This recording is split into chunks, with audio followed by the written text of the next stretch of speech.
Sempre é tempo de estudar a Palavra de Deus. Estamos de volta e vamos dar continuidade hoje.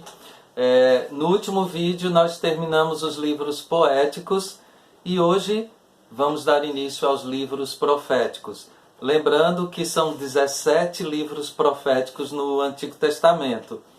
E então vai de Isaías, Jeremias, Lamentações de Jeremias, Ezequiel, Daniel, Oséias, Joel, Amós, Jonas, Obadias, Naum, Abacuque, Sofonias, Ageu, Zacarias e Malaquias. Está na hora de você decorar, tá bom? Os livros, ok? E então, a gente vai começar com os profetas maiores, que são 5, começando em Isaías. E hoje nós vamos observar Isaías e Jeremias, tá? E aí, no próximo vídeo, a gente dá continuidade com os outros 3 profetas maiores. Lembrando que eles são considerados maiores não porque são melhores que os outros, mas é porque eles são livros maiores, tá bom?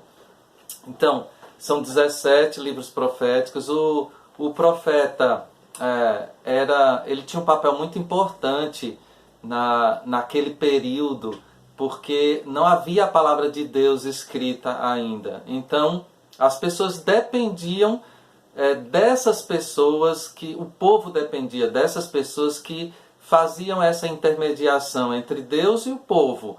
E eram esses profetas que revelavam a vontade de Deus, a palavra de Deus.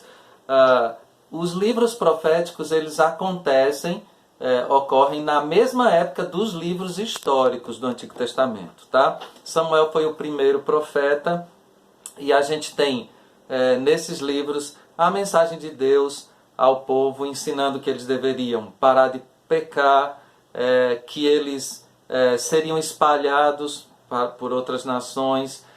Nós temos a mensagem de que Deus enviaria o Messias, temos o fato de que o Messias viria reinar e nesse período os judeus retornariam à terra prometida, e também a mensagem de que o Messias reinaria sobre o mundo todo, né? Então, são essas algumas das mensagens dos profetas. E agora, começando por Isaías, então a gente tem aqui como tema a salvação vem de Deus. Esse livro tem realmente como palavra-chave salvação. Aqui, capítulo 40, verso 29 diz: Ele fortalece ao coração e dá grande vigor ao que está sem força. Falando justamente de Deus como aquele que vem para trazer salvação. Isaías, ele profetiza ao reino de Judá. Lembra que o povo foi dividido pela desobediência mesmo, foi dividido entre o reino do norte, que era Israel, e o reino do sul, que era Judá. Então, Isaías, ele profetiza para o reino de Judá. A mensagem de Isaías, inicialmente, é de julgamento, e a partir do capítulo 40, então a gente tem uma mensagem de conforto. Esse é um detalhe que é bem característico dos livros proféticos. Eles trazem sempre uma exortação, um julgamento, mas tem sempre uma mensagem de encorajamento, de que Deus vai mudar a situação. Então, os livros proféticos sempre têm esse caráter. Isaías significa Jeová é salvação. E no período em que Isaías profetiza, é exatamente o período em que o reino do norte, foi levado cativo pela Assíria. E ele aqui adverte ao povo de Judá que, por causa da desobediência, eles também serão levados cativos pela Babilônia. Aqui nós temos nesse livro aquela frase famosa: eis-me aqui, envia-me a mim. E esse é um desafio para todos nós, colocar-nos nas mãos de Deus para sermos instrumentos nas mãos dele.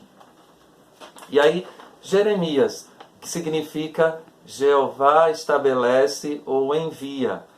Jeremias também foi escrito, ou melhor, ele viveu e profetizou para o reino de Judá. Os escritos de Jeremias não estão numa ordem cronológica.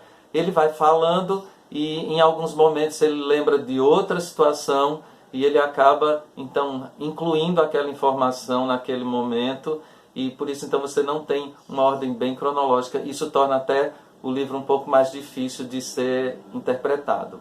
Tá? Ele começou profetizando e avisando sobre o cativeiro, e depois o cativeiro acontece e ele continua ainda profetizando a esse povo. Tá? Ele foi considerado profeta chorão porque ele revela muita tristeza por causa da situação dos judeus. No capítulo 1, a gente tem o chamado de Jeremias, e a gente pode aprender muito com a maneira como Deus fala ali a Jeremias, e a maneira como ele tem dificuldade a princípio de aceitar esse chamado. Nos capítulos 2 a 25, Jeremias fala do futuro da nação, ele alerta o povo daquilo que vai acontecer, e eu queria chamar a atenção aqui nesse sentido de que Deus ele está sempre nos comunicando a vontade dele e sempre nos alertando sobre o que nós deveríamos fazer ou deixar de fazer. E se nós atentarmos para o que Deus diz, então a gente vai ter muito menos dificuldades na vida. Nos capítulos 26 a 45, a mensagem de Jeremias é rejeitada ao ponto do povo o levar à prisão. E no capítulo 52, final, então a gente tem ali a tomada de Jerusalém, o relato sobre a tomada de Jerusalém, os líderes sendo mortos e o povo sendo levado para o cativeiro. Tá? Então, quando você for ler Isaías, Jeremias, então procure lembrar esses detalhes para que ajude você a interpretar melhor o livro. E então a tarefinha de hoje é você observar o chamado de Jeremias ou o chamado de Isaías e dar algum parecer, alguma informação que chama a sua atenção em um desses livros, tá ok? Sempre é tempo de estudar a palavra de Deus.